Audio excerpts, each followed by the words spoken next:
on the recording. I'm going to go ahead and call this meeting to order, and we'll go ahead and start with introductions, starting with Mr. France, going around. Suzanne France. Brett Dyson. Forrest Dunbar. John Waddleton. Felix Rivera. Dick Trainee. Amy Domboski, but only for 5 minutes because I have to go to work. Tim Steele, and I'll be here for everything. She becomes her alter ego on the radio. And Nikki Rose. And then we also have John Rada from Parks and Rec and Chief Dennis LeBlanc from Fire. And then we have, thank you, clerk staff. We also have Senator Tom Begich. And then for purposes of time, we're just going to move on from there, unless I missed anyone. Okay, so the purpose of this meeting is simple. We have an ordinance. Does everyone have a copy of it? It doesn't have an actual, it's Assemblymember Croft Rivera, an ordinance of the Anchorage Municipal Assembly amending Anchorage Municipal Code, chapters 15, etc. Yeah, if you don't have one, there's plenty of copies.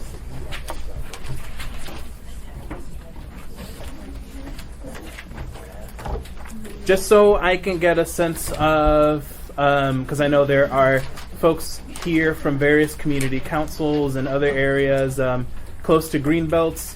Can I get a sense of who from the audience wants to participate during the audience participation section of this meeting? Okay, well, if you decide to, you don't have to, but I just want to make sure I set aside enough time for that.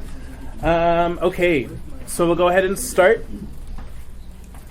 One thing I'd like to see, Felix, before this is introduced, I want an SCE attached to it because there's a cost for everything, and I really want the makers to give us SE on this before it comes to the assembly. Absolutely. I'll shut up. Thank you. Thank you for the reminder, Mr. Trainee. So I'm going to go ahead and turn to Assembly Counsel, Mr. Gates, to walk us through the ordinance. Sure. And I guess to kind of start with, here on page 1 at line 14, it talked about the economic effects and costs.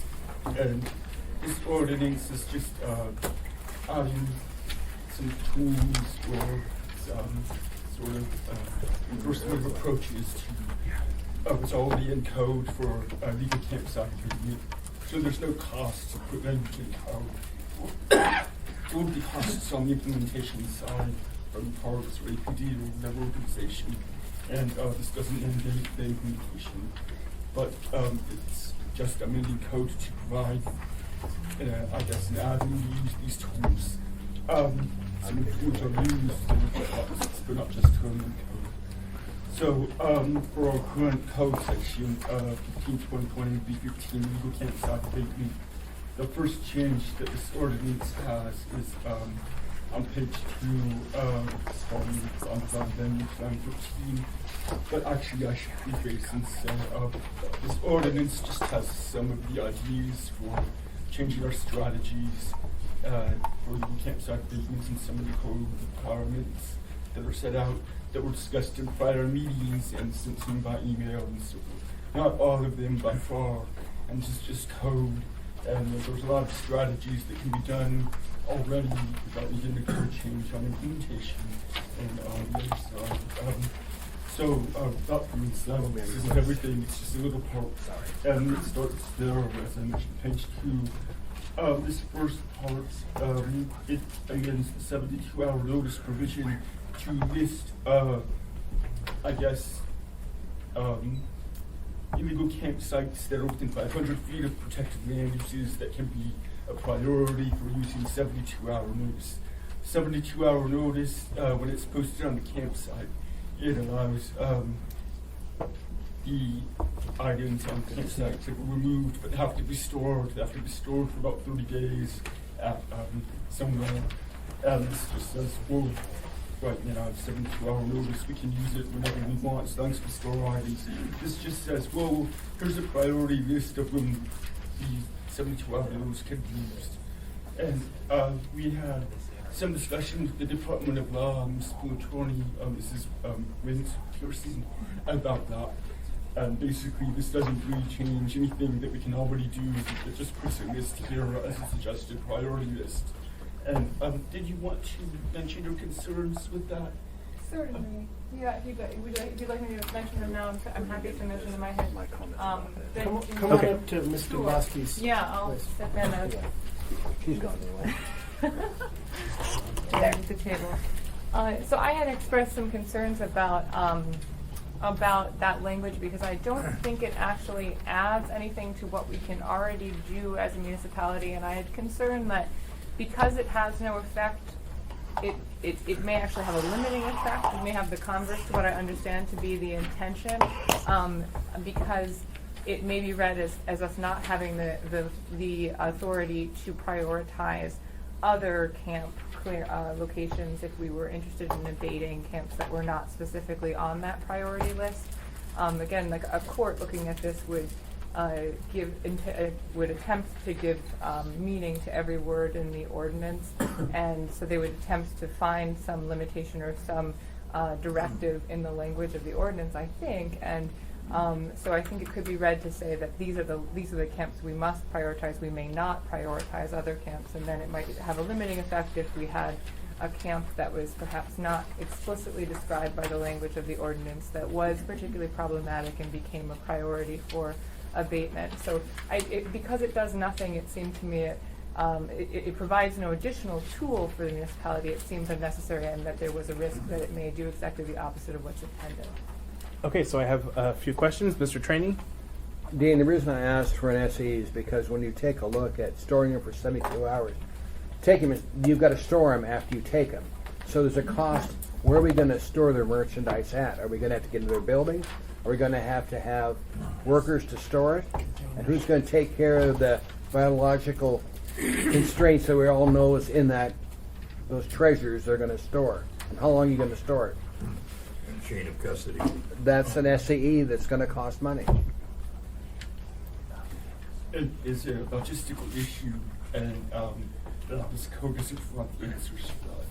I think historically in the code, when EPD and CAPT in the past, they mostly only used 15-day notice.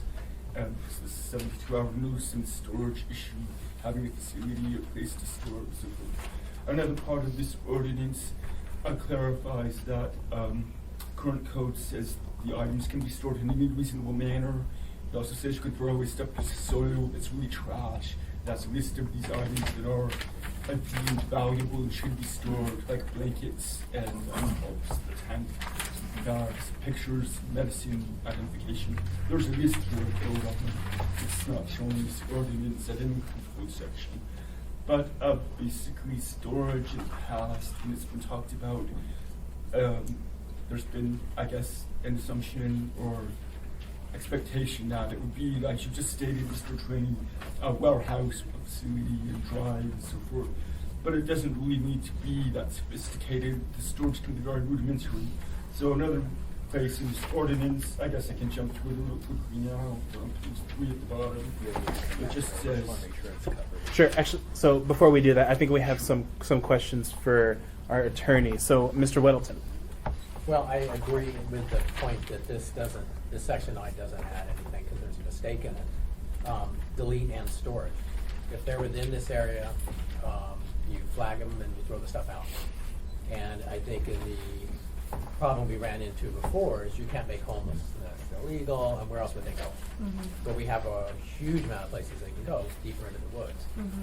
So I say if you're too close to these protected areas, then I think 72 days or hours is quite generous. I'd make it 24 or 12. We say, no, this isn't allowed, pack up and go. Mm-hmm. And if they fail to do that, we just grab their stuff, throw it out. Because they have an alternative to go deeper into the woods. And I think, that certainly addresses the concern that I raised. I think I would defer to Mr. Gates, whose history on the challenges we've faced with whether or not the ordinance passes, the civil liberties muster. His knowledge is far deeper than mine in that area, so I'd defer to him, the question to him on whether or not he thinks that a 72-hour notice could withstand scrutiny if we immediately then disposed of the belongings that were abated from the camp. Well, let's start with 24. Yeah. 24 hours is very short. And I guess, as Win Peterson said, I have a little knowledge because I drafted this ordinance years ago, and then I defended the lawsuits from the ACLU about this ordinance. I lost the lawsuit. I'm really risk adverse to go to 24 hours because I think that we would lose a lawsuit that says that's too short, even if we're storing the items. And basically, in the Engel versus MOA case, one of the ACLU's points is homeless people, they're mobile, they're transient, and maybe they're at the sleep out facility, maybe they're across town, they've got their camp and their valuables in a place, but they're not there regularly every day, like, I guess. Someone goes home from work every day, you got a place to sleep. Maybe homeless persons at their campsites are there, but they're transit throughout the city and they're there from time to time. 24 hours is too short to really adequately give them notice. I'm not saying I support that argument, but that's what the argument was. So I think 24 is very litigation risky, I would say. Ms. Wynn Pearson might disagree, but there's no clear guidance as to whether that would survive a lawsuit or not. So I'm more confident if we said 48 hours, so we have something different than 72-hour notice. I'm pretty confident 72 hours is fine. And I think that would survive litigation risk. It's already been in place for a while. If we went to 24, I'm just saying we're increasing our risk of losing a lawsuit based on that short time frame. How about storage? I'm not sure the storage provision saying a minimum manner of reasonable storage, or do you mean? No, he wants to eliminate the storage. Yeah, you want to you just want to dispose of the belongings after 72 hours if they're within those protected areas. Well, What do you think? I think you'd be losing a lawsuit or not. I think we likely would as well. Well, maybe, but there was no shortage of homeless people in our parks before we got the 15-day ACLU lease. And now they've just moved closer to our trails, into our playgrounds, and they've driven everyone else out of them. So we're not putting a burden on them that they didn't have earlier than a couple of years ago. We're just putting them deeper into the woods. It's not solving anything for them, but it's giving back our parks and our trails to the citizens of Anchorage. I'd tell you, our parks are closed. John can count from 11 at night till 6 a.m. So I think to give 24 hours is like totally good. I mean, if I'm in that park and it's after 11 and John says, take your skis and go home, I guess I got to do it. I'm not going to argue, and I'm not going to leave my skis and say you should have stored them. Normal people accept that. And we're just saying behave like normal people, or we throw your junk out. And if you want to behave like a homeless person, then go deeper in the woods and we'll deal with that like we used to. I think they won't even challenge it because it's so reasonable. Thank you. Yeah, of course. Mr. Croft. I think it got discussed.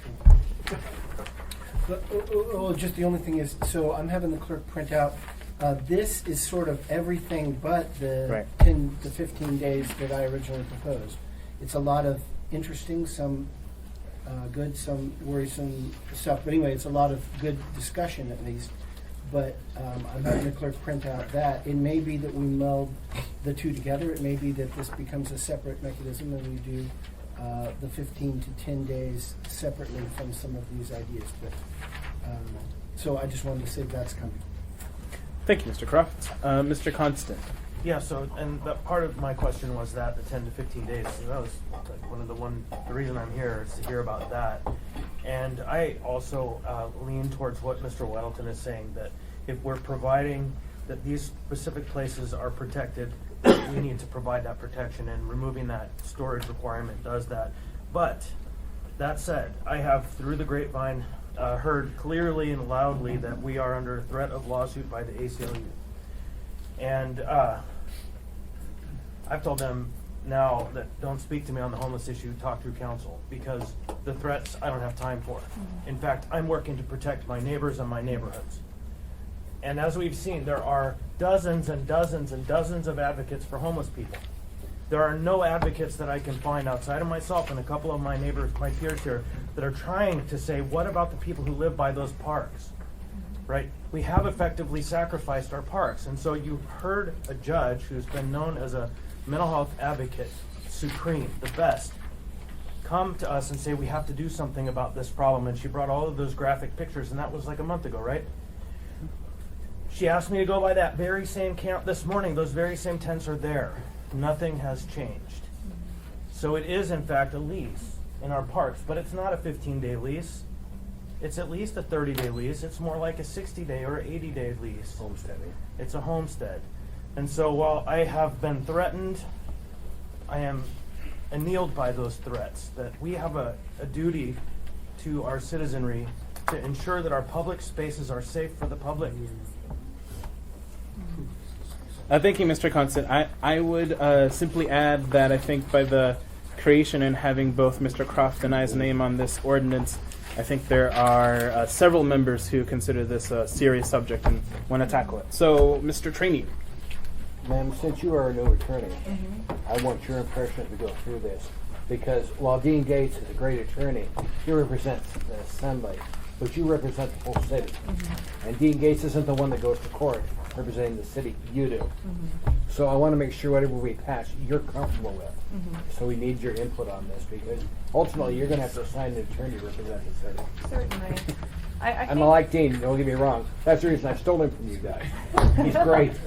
But you're the ones that have to represent us in court. No, certainly, and I appreciate that. I'm glad you mentioned that, Mr. Trinity. I wanted to say something similar. I can talk about litigation risk, but it's really your attorneys that carries your weight in those terms. Certainly, and I share the concern that's already been articulated about abatement without storage. Again, my knowledge of the case law is more limited than Mr. Gates, and I think could grow over time. And I'm happy to spend more time in the office looking at this as well. But the case law, as I'm aware of it, supports these shorter time frames for abatement with storage, and the idea that the belongings must be able to be retrieved because the individuals who own them have a greater protected interest in those belongings than you might have in misplaced keys in Kincaid Park. And so I am wary of a shorter time frame coupled with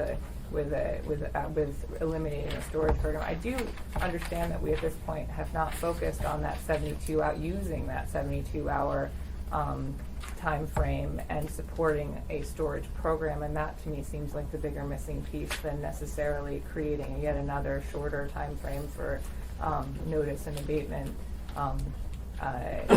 Again, without having that supporting system in place, it seems like an emphasis on creating whatever is needed to use that 72-hour abatement and storage is maybe more critical priority than another shorter time frame at this juncture, especially in light of the legal risk. Thank you. Mr. Steele. If we post it with a 72-hour notice, and we don't hear from the individual, it's ours, right? I mean, so we've got to dispose of it, and Under the ordinance at this point, after the 72-hour notice, we're required to store the belongings for retrieval. And so they're not ours we did say until for like 30 days, I believe. 30 days. 2 weeks. It's 30. It's 30. Yeah. This is going to take a budget. This is going to take personnel. This is going to take a place to store. And I'm all for it, and I think the 72 hours is generous at this point. This is a take back your public space ordinance.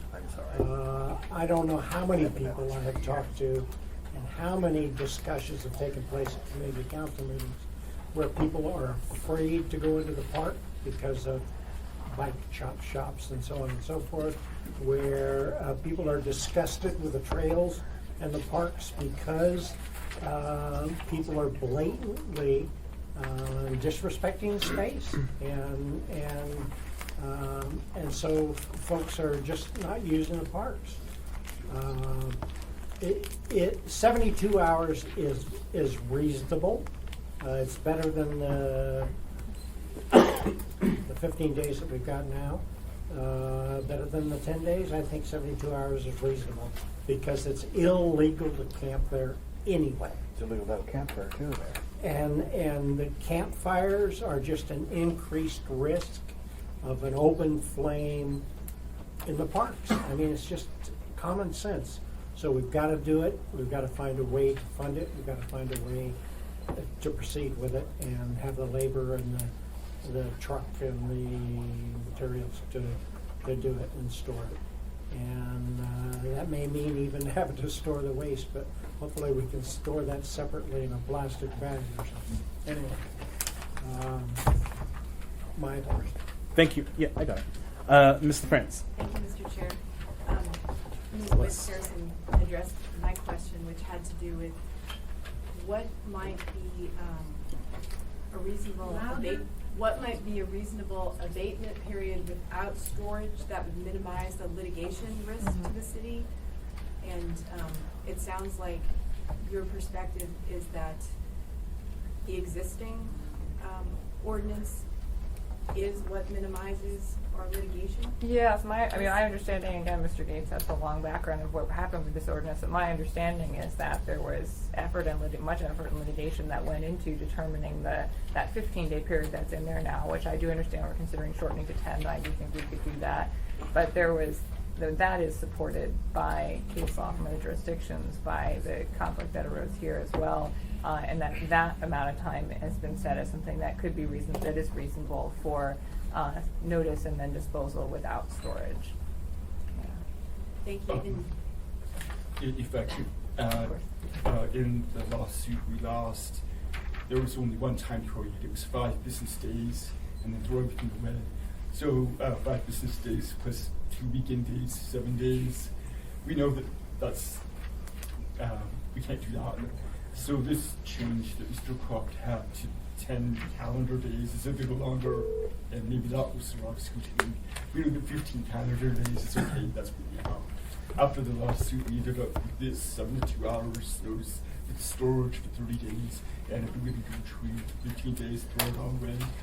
So we're just looking at shortening some time periods for that, throw it all away, and 5 business days, 10 calendar days. I guess we'll see. I think though that the real issue is being able to store the items. That's a more effective strategy. A short notice period, storage of items for 30 days before people can come and retrieve it. So, and as we know, that's not really a code amendment that's going to provide a solution there. It's funding, logistics, and the storage. Quick follow-up question, Mr. Sure. Chair, and I believe this would be to a member of the administration. Are we currently storing any belongings? No. Right now, we're not. Okay. Thank you. Thank you, Mr. Prince. Mr. Croft. Mr. Rada, how many tons of stuff have you removed from illegal campsites? As of last Thursday, 160 tons this year. Yeah, I had a question on some of the other provisions, but there is no way we're going to be able to store that. The reason I went from 15 to 10 was simply that's tons. It's often difficult, wet, dangerous, or disgusting stuff, but it's also just a lot of it. And I want to fight for enough money for him to do what he's doing even faster under I hope, a shortened period of time. But the price tag, I don't think I've seen yet a price tag on the storage, and I think it would just be too much. I wanted to ask really quickly on the other provisions. We have Mr. Pearson here. So the second, after that provision, and so I understand that your objection, right now we've essentially said we can do 72 hours when we decide to, and we got to store. And when we list, and we could do it in these situations, there's the risk the court says, well, you must mean that's the only situations you can do it in. Or that you have to first prioritize these situations before you. My example was sort of there's a camp that's 550 feet from an elementary school, but that has been particularly problematic, and the municipality elects to abate that camp prior to abating another camp, which falls in this list, and then we end up in that question of well, you were out of, you misprioritize under your own ordinance. I think there's space for argument there, and this doesn't give you any additional tools. It doesn't help and it may hurt. Yeah. Okay, got that. And then on the bottom of page 3 is adding some minimum standards for what storage is. Do you think that, I mean, it restricts us in that sense, but they seem to be relatively reasonable restrictions that we probably have to do anyway. You see any harm in that? I had the same thought that you did, in that I don't think it's necessary, and I do think it does create a restriction that we would, it codifies the restrictions that we then would be compelled to follow. But I also agree with you that I think these are relatively rudimentary, and I also think that these are the standards that, to my knowledge, other municipalities and cities that are successfully doing this, that have programs that do this, that comport with law, that have that had withheld scrutiny, do these basic things. Great. And then on the bottom of page 4, this is the repeat campsite provision, if you will, that is in effect, we think you're the same camp moved 200 feet down the way. Mm-hmm. And we think that because it reasonably ascertained to have the same structure or shelter or bedding or personal property. Mr. Rada, do you find that a common problem, or by the time your crews get there, it is often abandoned and hasn't been moved? Is this very common?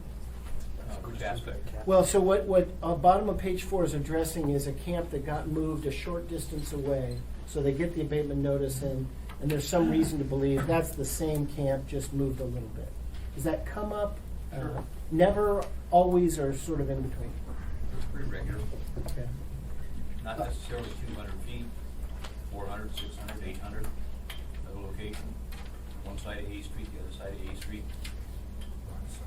They don't necessarily stick in the same site.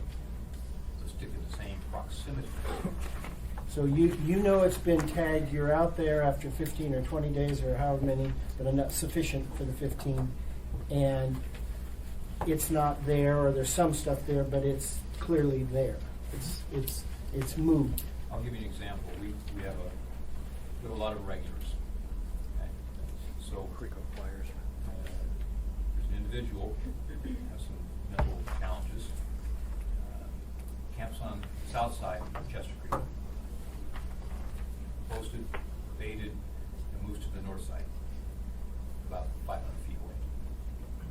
But go ahead, sorry. So you go in, you go through the same process again. Okay, and this, I'm using and partially addressed the question earlier about 15 days and the green tent is still down by A Street. Well, the posting period is up today. Okay. There's actually 10 sites. Effectively today, the posting period is up. How do we prioritize the 10 sites? Okay. People see it differently. But point being, is one of those is this mentally challenged lady. She's already moved. She left behind whatever she didn't want. And she moved about 700 feet east. Now she's set up again. You have the authority now to clean up her old camp, if you will, but nothing on the new. We have the requirement. We can't just leave it there. So it's a continuation of a process. I just talked to Lynn Chase earlier. We had several phone calls and dialogues about over at Rogers Park. Pictures that came in 2 months ago when I think sent those in. This is a guy that comes out, he's got a scary mask on, very threatening. He wants to go down the area. Okay, gets posted. We go down. When we finally get the time to do it, after 15 days, and they've moved on. And then somebody else comes in and takes a spot that they've also kind of prepared and we've cleaned up. So it's not an easy answer to describe what's really happening in the field. So whether it's 72 hours, 10 days, 15 days, it comes back to the resources available to be able to muster and get in the field and attack the problems that we are trying to address on our side. But it doesn't answer everything. It's not 200 feet typically. They just move on maybe 2 blocks away. So that was my question about that, and then if I can just continue to. Sure. So, Mr. Croft, we'll go ahead and keep going through the ordinance, and I'll come back to those who have questions. Thanks. That, abusing the co-chairiness of this meeting. On the bottom of page 5, so yeah, the other may have 200 feet that may be problematic. On the bottom of page 5, maybe I'll, for this, ask Dean, that's clarifying things that are illegal? Were they illegal before and we're just being doubly clear, or were they not illegal? So are we looking at 25, 70, 50? I'm so sorry. Yes. Well, at the beginning it means can't be moving flowers or use of report of the stove, but with our report of the stove, flammable explosive. Those are all illegal, unlawful. Either on municipal land, versus 40A1 and 40A2. On municipal land can't camp and you can't move flowers or support the stove. 60O and P are activities prohibited in parks. And this is, I guess, the intent here is to just provide authorization to impound and forfeit stoves and extinguish fires right away. I mean, as the fire department told us to be able to do that when they show up, they make sure fires extinguished before they leave. There may be some misunderstanding of citizens that doesn't happen, but it does according to the fire department. But this is allowing them to also seize, I guess, camp stoves. At burst powers are warning first time. Same person's caught the camp stove in propane tanks, heater, then you can impound for 48 hours. The reasons that's so short is to avoid, I guess, unequal process issues. And then the third violation, we're finding the same person's found running the stove, person on the log, is to allow it to be forfeited. This is to try to deter, I guess, the activity that people are seeing often, where illegal campsites have stoves and heaters that are close to flammable materials and so forth. Power hazards. This is to help reduce the I can't say if seizures are going to happen, impoundments and forfeiture. The stuff still has to be put somewhere. It doesn't say who's going to enforce. Parks and Rec, fire, police. These provisions don't say that. Police have genuine enforcement authority, but I don't know where they would put these items. It doesn't say. I guess my concern about this section, which I like its intent, and allowing the illegal propane stoves or other flammable or dangerous substances to be impounded, I think you could defend.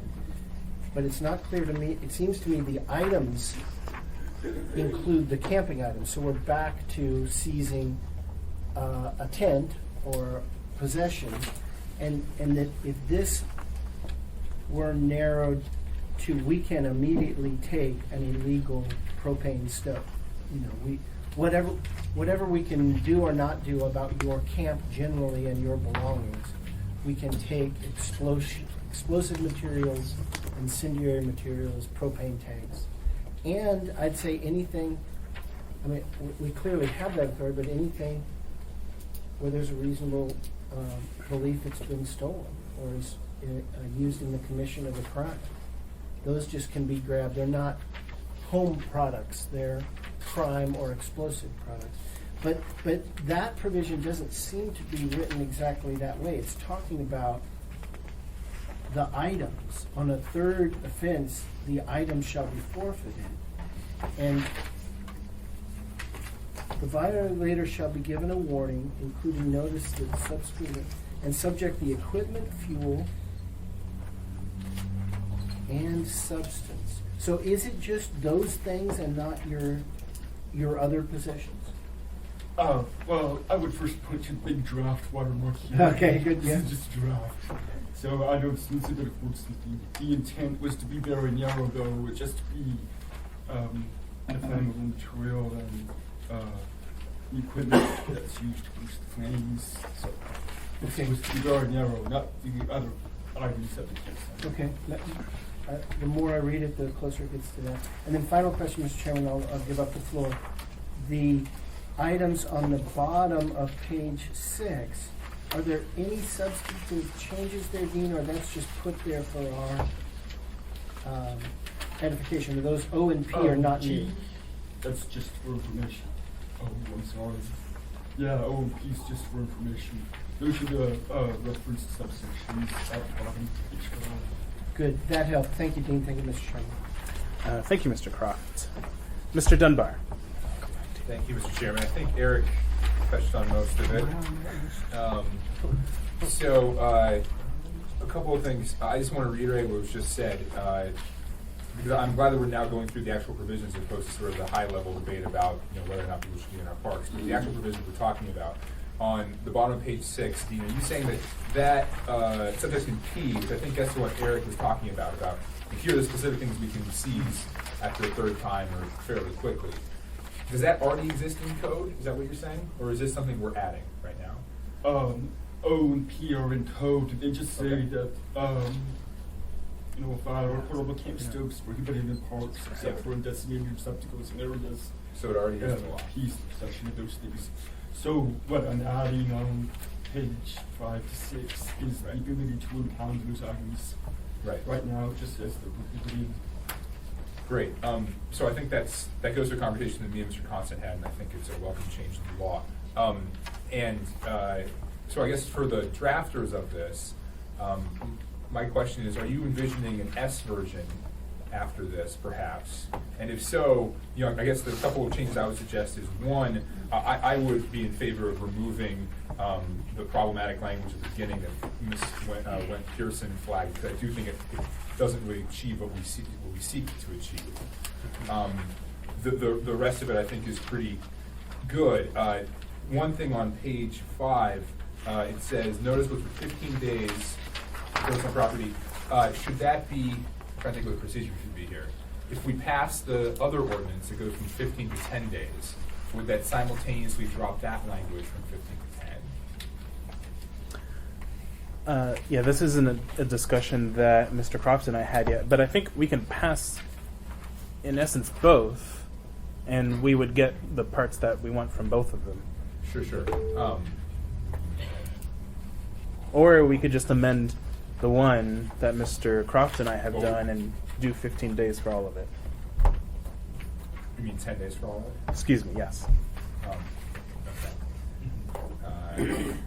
I wasn't sure if all these changes should be put into an S version to the 10-day change ordinance that's already recent, or a separate ordinance. I did a separate ordinance. We can mash them all up into one, or we could just change this to 10 if that ordinance passes. I actually have no objection to doing it in two separate ordinances, partly because of sort of severability issues if there is a lawsuit, right? Although I don't know, maybe you can speak to that. If one part of this got knocked down, we would knock down the rest of it unless we have them separate. But I think it's fine to have them both go forward. I just want to make sure that they aren't contradicting each other anymore. That's the case. And this one that we're looking at, it hasn't been introduced yet, so there's no resolution. We can make any changes we want for the introduction. Right, and it's my understanding, because we're on a strict timeline for the December meetings, that we have to get this in by Friday. This being the 15 and 10-day one? Yeah. Or both? Both. Well, I think this one's already in, That one's already but this one, we need to get it in by Friday. Yeah. Well, that's not necessarily true. We could pass this and then pass this a couple weeks later. That's fine. Yeah. Can I add you? Okay. Mr. Constant. Yeah, so I am interested in this number 200 feet as well. I think it's insufficient. I understand the desire to do a geographic line, a number, but what I think from our parks perspective is, what I'm hoping will go with this is kind of a boundaries of parks.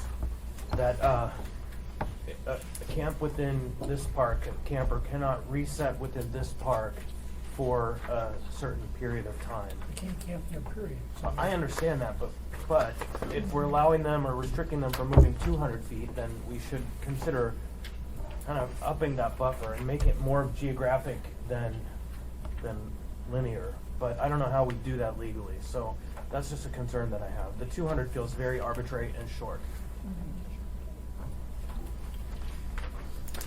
Okay, thank you, Mr. Constant. Mr. Steele. If somebody's on the street disobeying the law, we take them in. I mean, or we give them a ticket, one or the other, on the spot. I'm not that draconian at this particular point in time. 72 hours I could live with. 24 hours would be better as far as I'm concerned.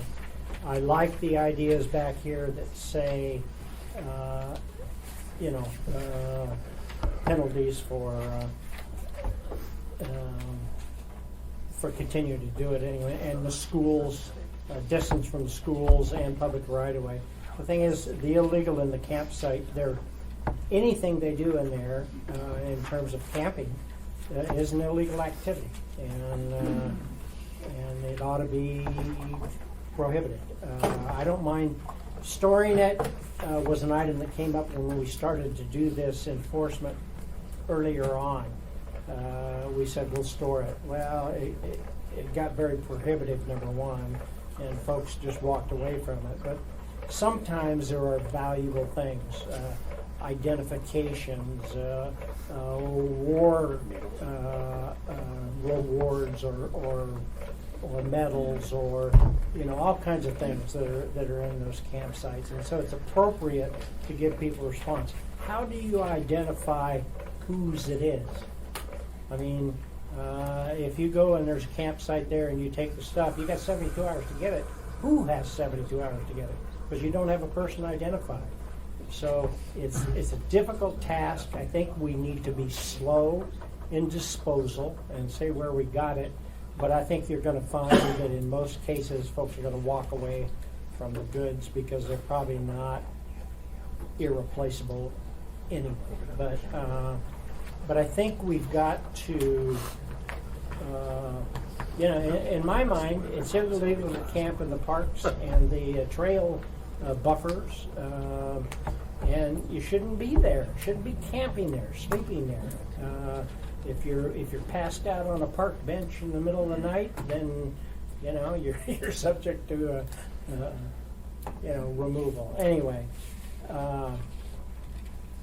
I don't want to be so draconian, in terms of rolling this out, that we're going to be, it's going to be unduly hardships. But right now, it's a huge hardships to the park users and trail users. The fact that they're there and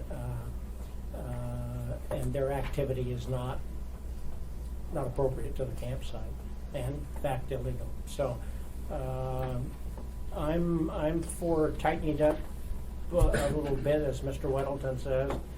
72 hours would be a good way to start, but our goal is to dissuade the activity, and so we ought to keep that in mind. My point. Thank you, Mr. Steele. Mr. Trainee. Mr. Rada, what does it cost per year to clean up homeless camps? I know you don't know how many camps are out there, but we're in the budget cycle right now. And the mayor wants $500,000 for homelessness. As far as I'm concerned, that may be a good start.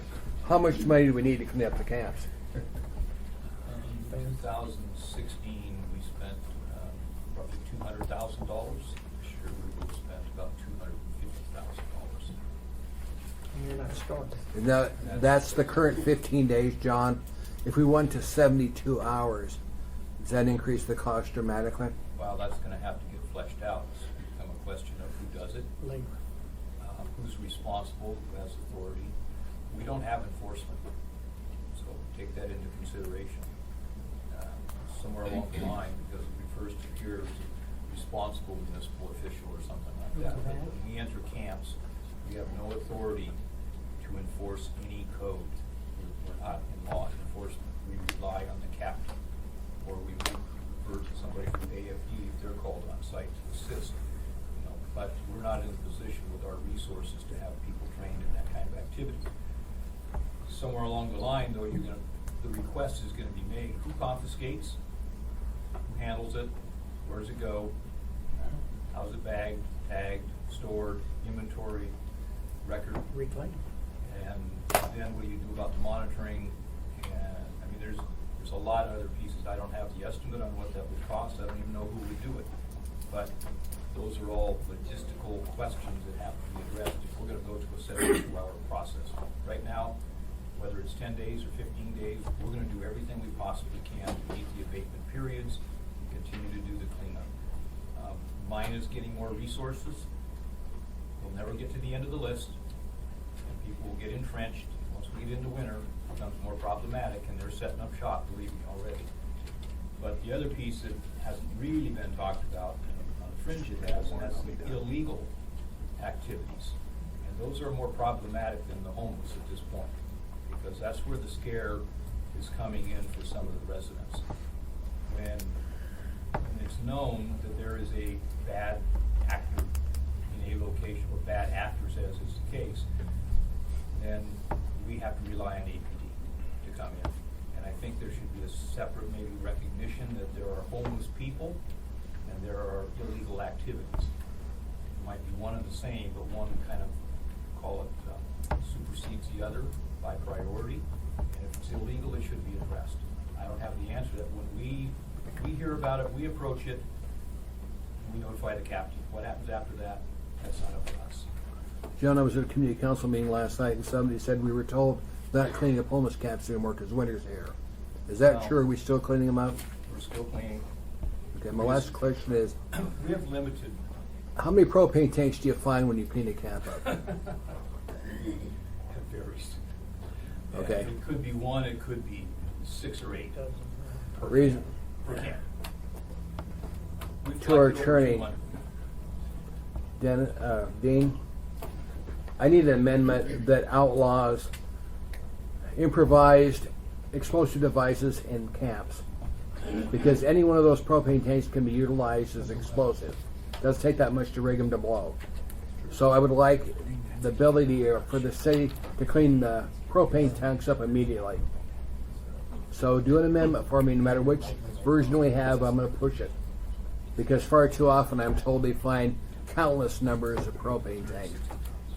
So thank you, Dean. Thank you, Mr. Chairman. Thank you. And I just want to clarify one thing, and Ms. Burt can correct me if I'm wrong, but currently the CAP team is not abating camps except for the most egregious. Is that correct? Okay.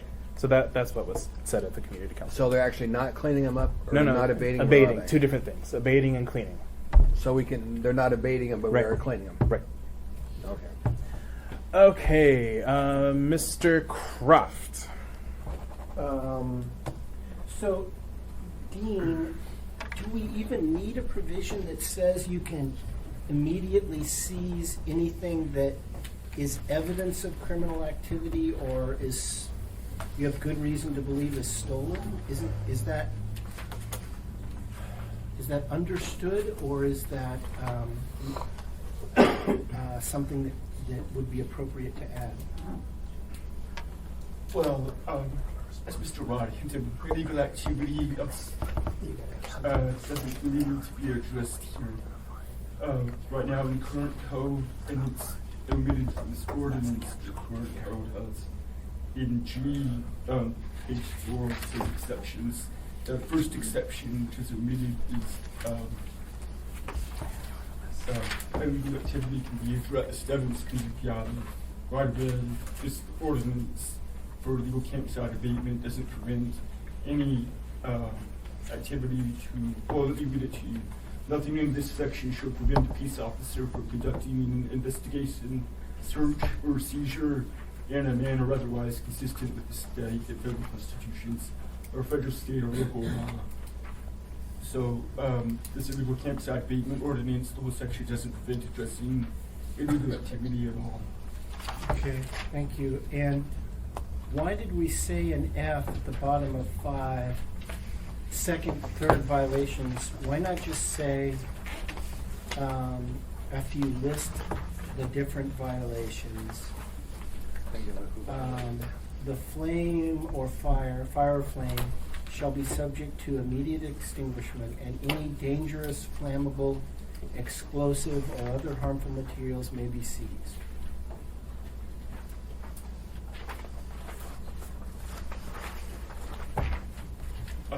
Is your question why do they get a warning the first time, not immediately seized? That just didn't seem fair to me. That's what I guess we can consider changing that. I don't think that will hold up very well. Immediate procedure without any warning. Well, But I understand, and you've done it, and we haven't, but only of the dangerous, flammable, explosive, or harmful materials.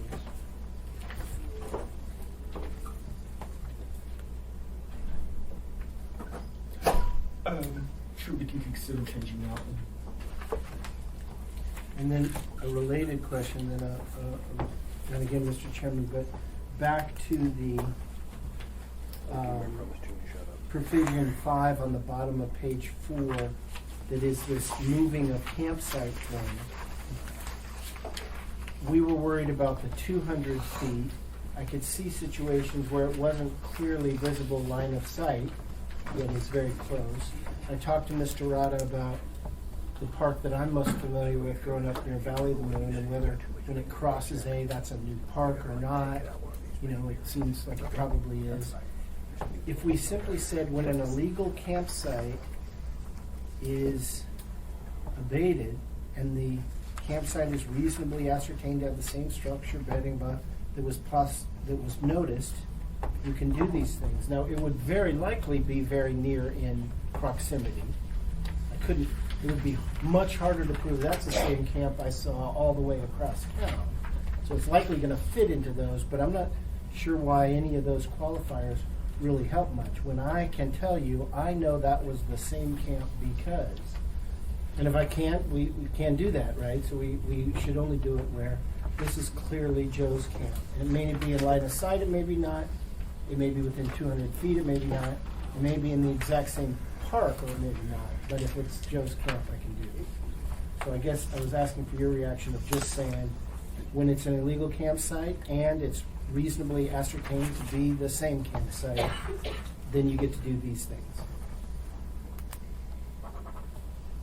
I think it's often difficult to really ascertain if it's the same person's camp. You know, I think there has to be some reasonable limitations here. I did consider, I guess, the original idea that was tossed out in previous meetings was 500 feet, or within the same park. Some of our parks are expansive. It's illegal to camp anywhere, in any park in the city. I don't think a notice that says next time you find this anywhere in any park in the city that we're going to abate it. That's just going to violate due process, I think, basically. I can't back that up with any case law, but that's my intuition. So the 200 feet is sort of arbitrary to say some distance, not too far away, not anywhere in the city, but some distance. And a lot of what I think the discussion in the past talked about is someone moving their campsite, just some feet away, giving a notice and voting cleanup. So it's just designed to address those circumstances. Can I just note for the record that none of this can be used in court? None of the things that Mr. Gates has said can be used in court. Sure. Always good to have their attorney with us. No, I'm being sarcastic. Absolutely can't be used against us. Anything else to add, Mr. Croft? No, I think I've done enough. All right, thank you. Mr. Peterson. Thank you, Mr. Chairman. And I was also looking at the number 5, the 200 feet. And when Mr. Rada was talking about people moving camps, if we put it down that if they have to move at least 200 feet, the campers will know that, and they'll be pacing it off. 1 feet. And they'll go, yep, hey, I'm 205 feet. You can measure it. That's where I was. Here was it. So I think actually if we put a specific number of feet, 200, 300, 500, they'll end up using that against us. I actually think the idea of right after the number of feet, it says clearly visible in line of sight, whichever is further, that actually makes more sense. I mean, if they don't move far enough to away to where you can still see where they were camping before, that makes sense that they should have to move further than that. Thank you. Thank you, Mr. Peterson. Mr. Constant. Thank you. A couple more recaps. I would really like the analysis on what it will cost us to store their belongings come the spring. We've tried and tried and tried posting camps now for how many years? And what we're seeing is a net spike and increase in this usage, and to the point where it feels like there are homesteads in our parks. So let's at least contemplate the cost of storing the goods and the due process and the chains of custody and all the things that we have to do, because come April, that just might be where we're pushed. And I have a question for you. If there is an illegal camp going on, a chop shop, some kind of a major activity, does that change the posting requirements for that site, or can we investigate that? Because it seems like if a place is being used for illegal gains, then it might not stand the same scrutiny. It might fall a little easier. Well, I think the distinction that Mr. Rutta brought up is the key distinction. I think the police have the authority to investigate, to seize, to arrest in the context of any illegal activity that's occurring in the camp, separate and distinct from the authority under this ordinance for us to abate the actual structure of the camp. And I don't think, I think the police can always proceed against illegal activity that's occurring in these camps. And again, that's a separate authority and a separate process than this abatement process, which pertains to the structure of the camps and things that are presumed to be part of a living structure and not actual illegal activity. And so therein lies the rub. The question is, would those, quote, living activities, maybe they're workshops, be under the same kind of protection, right? And I'm not asking for an answer today, but it's an area that we should consider. And I think that you would have to, I mean, my off-the-cuff answer, and I can look more into this into this in greater depth, it would be that there would be two distinct. I mean, I think if a person was living as part of a camp and also engaged in illegal activity in the same space, the illegal activity could be immediately addressed by the police department, but the living structure would need to be posted and removed and abated in accordance with this ordinance, unless some element of it was independently an illegal activity. It was constructed out of stolen belongings. Which is very likely the case. So then, just to tie in a couple more points. The CAP team, I've talked with them about this. I'm sad that they're not here today because they would have a perspective. Will tell you that seizing property that they think might be gained illegally is almost impossible for them because of coming up with actual evidence of that is different than just knowing. And so they'll tell you that there really isn't a way for them to, even if there's 1,000 bikes piled up, which does happen, there's no way for them to identify those are stolen bikes. They know they're all stolen. So, but that's what we've been gifted by our friends at the ACLU. And the CAP team is the expert base. They know who is in the camp and who has moved 100 or 200 or 300 feet because they do deal with these people regularly. And so identifying them isn't really up to our friends in the Parks Department from the abatement side. It's really up to the CAP team, and there's some conversations we had there. And finally, don't choke when you see a $500,000 amendment for camp cleanup come this week, because we have to do this job. And that's separate from the services. We've got to fund the services, because if we don't, we're immoral. You know, we have to make sure people are taken care of. But keep your eyes out for that. It's coming. Okay, I'm going to come to you, Mr. Steele, in a minute. I want to turn to Miss Burke. Oh, Mr. Gates, do you have something to add? I just wanted to mention something. If we've been talking about reducing the 72-hour notice storage, I think that might affect some of the procedures here, where the CAP team, they first post, within the next business day, they need to notify DHS, and DHS has that obligation. It's also here in Corona to connect, try to connect campers to services by housing and so forth. I don't know how moving to a 72-hour notice will affect that process, so that's something we should also be asking. Thank you. Okay, so Ms. Burke, I actually had a question for you, and then I'd love to get your thoughts on any of this. So Mr. Whittleton said something interesting, and I want to get your thoughts. So he says many interesting things. So Mr. Whittleton talked about how it's okay if these folks go deeper into the woods and the way it used to be. Does that actually help this pipeline that we're talking about of finding housing and stabilizing if folks are going deeper into the woods? No, I think we won't see them, I suppose, and that may make some of the users of the Greenbelt and parks feel more confident about being in those spaces. But the issues that we see with the people, like the woman that Mr. Rada referenced, these are folks who need assistance coming in. They're not just camping as if I went out and decided I wanted to stay longer and then just pick up my stuff and go, because that assumes I have a place to go. And many of these people, it takes time to engage them, and they really do need that extra layer of support. So what I've been asking our outreach workers about is this change in the timeline, and what do you think about that, and how will that impact your work? And they say that the amount of time it takes to go find the service providers, get the resources back to the person, engage them. If we speed up this cycling that happens, we'll lose them again, and so we'll have to be looking for them around the community. So I'm thinking, okay, so how can we alleviate that? Can we have some kind of a, connect the cell phone program to the people that we're engaging to make sure that they have a cell phone? They'll probably lose the cell phones, or something else will happen. So I think there are ways that we could combine this with an effective strategy for the people that could benefit the motivation and the resources to get to housing.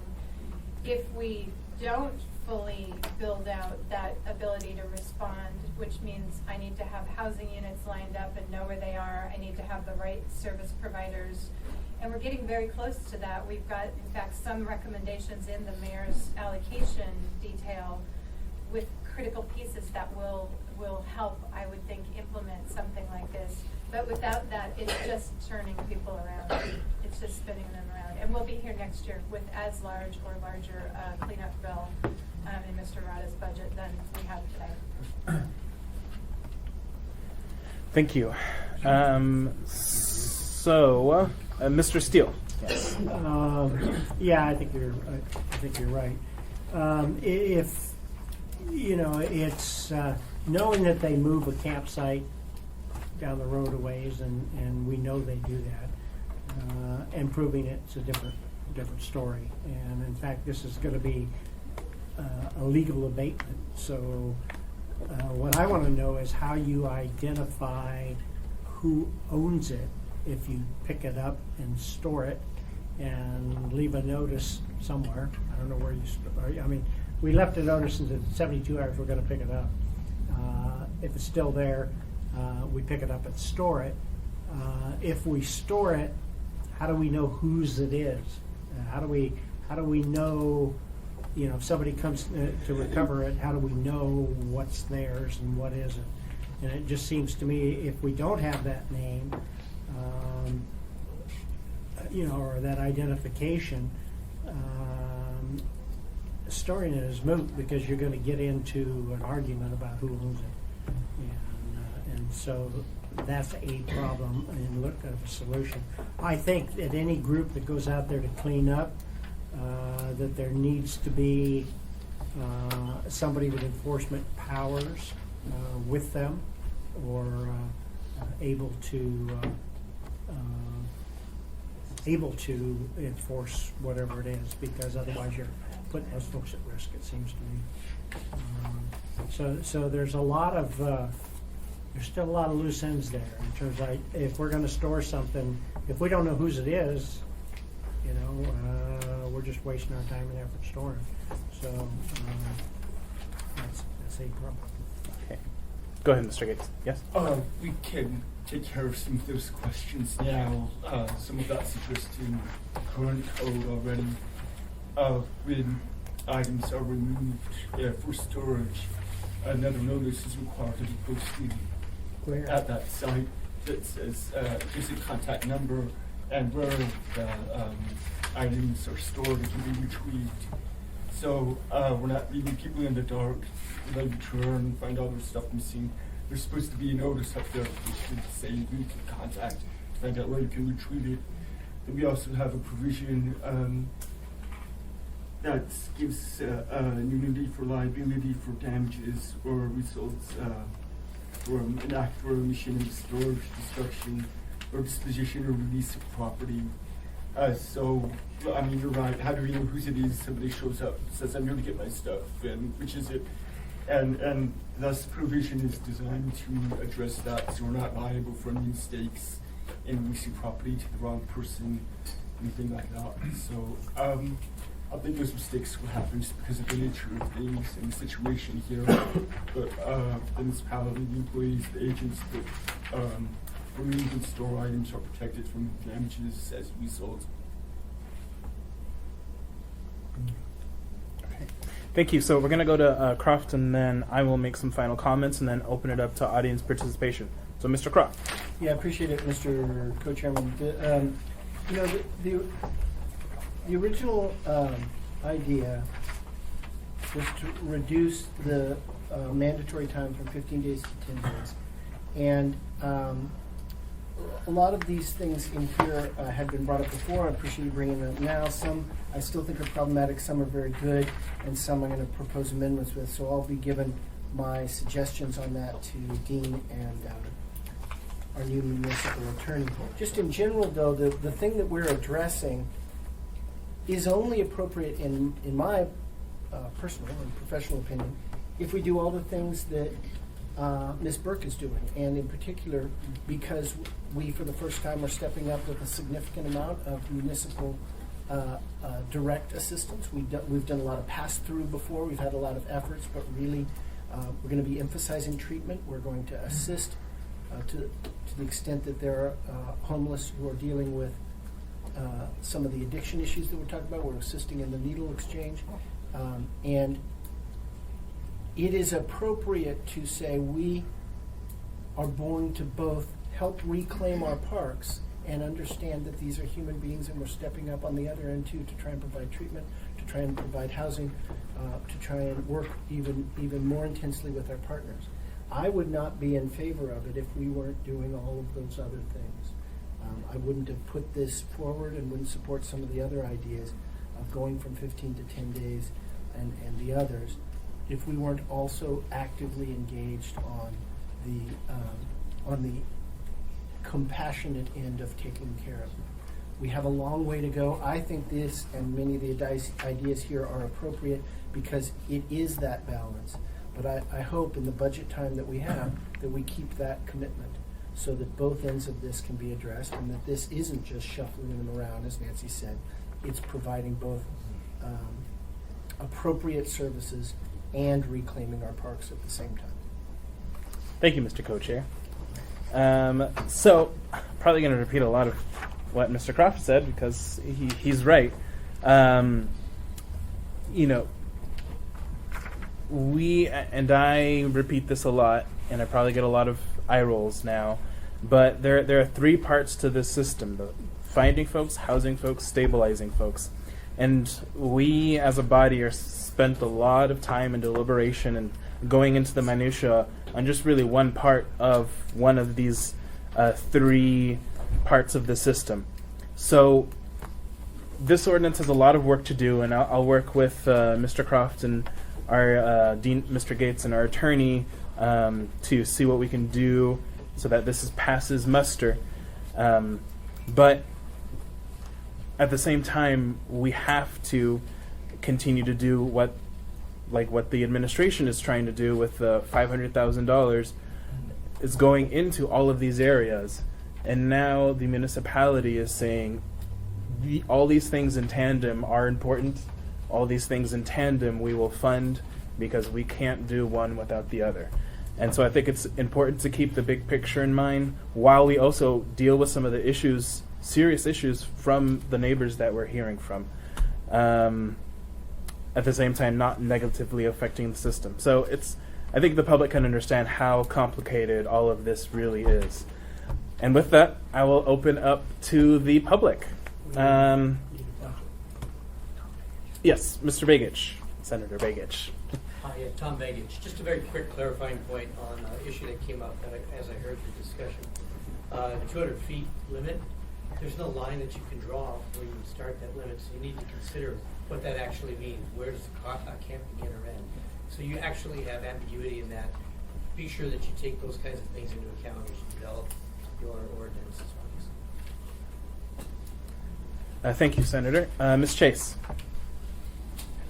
Yes, I'm Linda Chase with Crime and Safety Committee of Rogers Park Community Council. And by the way, just letting everyone know, we have a good number of people here from Rogers Park. You mentioned the people. We are the people also. And from listening to this discussion, and I certainly commend all of you assembly people who signed up for this job to meet all these hours. Am I to understand then that all of those encampments or homesteads are going to be there this entire winter? Has the CAP team been directed by the administration, someone in the assembly, someone in the police department? Have they been told, do not post? I'm asking that question. I would appreciate an answer. And I do appreciate all your time. But I think that we're pretty tired of waiting. I'm not willing to wait until April any more than Ms. Burke is willing to wait. She does not want to wait to get people into shelters. We want our parks, our trails back. We're paying for them, and we use them, except lately. And we don't like it. We do not like it. And if you think that you're going to exclude our feelings, you better think about it again. It ain't gonna work. Thank you.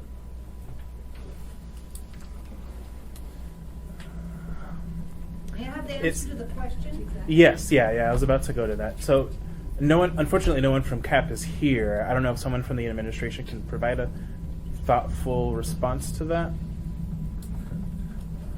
I'm not able to respond to that. Okay. I'll make Get back to me. a short statement.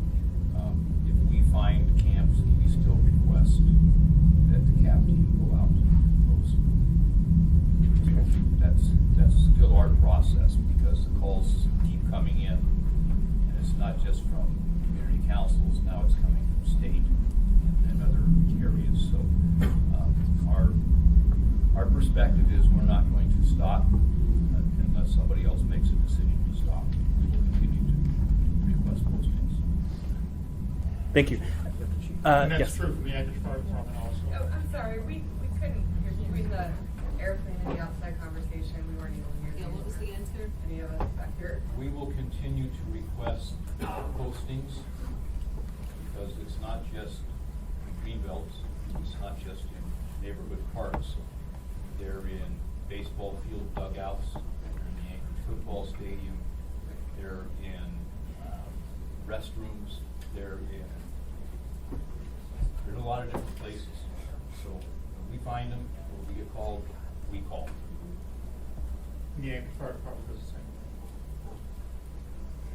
So, Ms. Chase, I think the CAP team is really the one to answer the question, so we can make sure that gets answered. Yes. Mr. Oliva. Thank you. I'm Ronald Leva. I'm the contractor with the city as an auctioneer. I'm also a person of property appraisal. I think you're going down the wrong road with these tents and camps, etc. But in reference to Ms. Chase, it's safety and sanitation. And 72 hours is too long to let bed bugs, lice, tuberculosis, disease, needles fester. You see it, that's a sanitation issue which hasn't been addressed. I have a level 4 in sewage treatment. Hey, we have Melinda here. We have one of the finest doctors that has ever blessed us in the state of Alaska who will state that these communicable diseases such as MRSA are a threat to the entire city, including the ACLU, including the judge who made the decision. And during the time Jeff Mittman came up with this lawsuit, frivolous, but it cost the city money, we were number 2 in STDs. After that passed, we went up to number 1, which was disgraceful because there was 31 campsites behind the old Native Hospital. So, number one, sanitation. Number two, just safety. They killed my worker in a tent by the Lucky Wishbone, along with his girlfriend. These are unsafe environments, sex huts. The other thing is the storage and personal property. How do you get 167 tons? If you divide that up, the average backpacker going to Mount McKinley has less than 200 pounds. That's 1,700 trips. It's impossible for a camper to have that kind of weight. So you've got to notice them right away. And the only thing to identify is use a magic marker and put their name on it, for God's sake. And as far as storing it, I can appraise that personal property. That stuff's worth $25. Give them the $25 and burn the stuff to prevent any disease spreading, bed bugs, lice, cockroaches. So it's a bad deal all around. Hire someone that's a certified professional personal property appraiser. This stuff isn't worth anything. Throw it in the dumpster. If you cry you lost something personal, you can go to Value Village on a holiday and dress like this for less than $10. That's only on the holiday, not price. So, And Mr. Leo, if you could wrap up, please. Real quick, those Thank you. propane tanks are nothing but meth labs. The fire department, right below the Pioneer Home, it blew up. They were burning meth. Those are drug houses, those tents along the Shelter and Beans Cafe, houses of prostitution. And get rid of them. They have no rights, and the ACLU to protect themselves. It's like the fire department going on strike. They're all sketches on fire. Who's going to show up? If you're going to spread disease, the ACLU is as exposed as the rest of the city. They're not going to go after you whatsoever. And don't be scared of them. We have brilliant attorneys. They have bright ones. Thank you, Mr. Leo. Okay. Questions? Everyone who agrees with me, don't raise your hand. Yeah, thanks, Mr. Oliva. So I think we have two individuals in the back who raised their hand. Dave McCargo, he actually went into great detail on one observation I was going to make, which was the sanitary component to all of this. Some of these camps are downright dangerous. I've got hundreds of photographs of needles, drug paraphernalia, propane tanks. In answer to, I think, Mr. Trainee raised the question of how many propane tanks there are in these places. Last May, I counted in one spot 45, and these are not being used for heating purposes.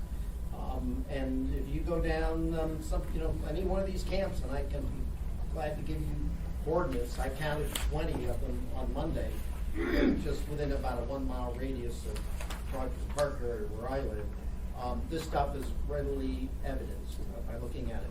So that was a component that I think maybe you can address as being enforceable is the health sanitation part of it. The other thing in terms of identifying some of these camps, APD, when they come along, will write an identification on a tent or something.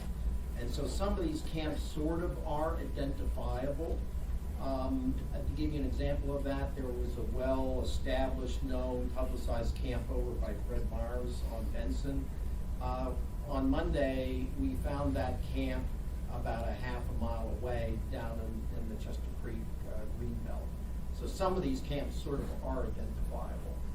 I hope to submit some more detailed comments down the line on this. So I can detail some of my other concerns about this. Thank you, Mr. McCargo. Dr. Muse. Thank you, and Mr. Oliva for the fabulous introduction. I've been a physician in this city for nearly 4 decades, much of it in public health, 3 decades or more with the Indian Health Service, and then about a decade at Anchorage Neighborhood Health Center. I can tell you, and I've discussed this with Ms. Burt in the past, she does not follow my train, that the vast majority of those we see camping are camping because that is their preferred lifestyle. They are not seeking social services. Some are. It's difficult to identify them, and heaven knows they should receive all the services which we can possibly offer. But the vast majority are campers. That is their preferred lifestyle. That is what they wish to be doing, and we are enabling them if we continue on our current course. Several years ago, Ed O'Neill, who owned several of the Brown Jug stores in town, and I was part of it, through Abra, the Anchorage restaurant, hotel, whatever, had proposed formal camps for these people with facilities, toilet facilities, drinking, feeding, maybe even cooking facilities, but that they would not be in our parks. And these would be maintained, they would be hygiene, we would not be dealing with many of the issues that we're forced to confront now. So I would again suggest that we revisit those proposals for formalized camps throughout the city and offer them services. For example, in Seattle, those camps then are aligned with various churches, so that the individuals then travel by bus during the day out to various churches, and then they are involved in community service, so that they are not confined, for instance, to Fairview or Mountain View, and those communities suffer, as Mr. Consul has said. That's my suggestion. I think we should revisit that. Okay. Thank you, Dr. Muse. With that, we have to close the meeting. Thank you.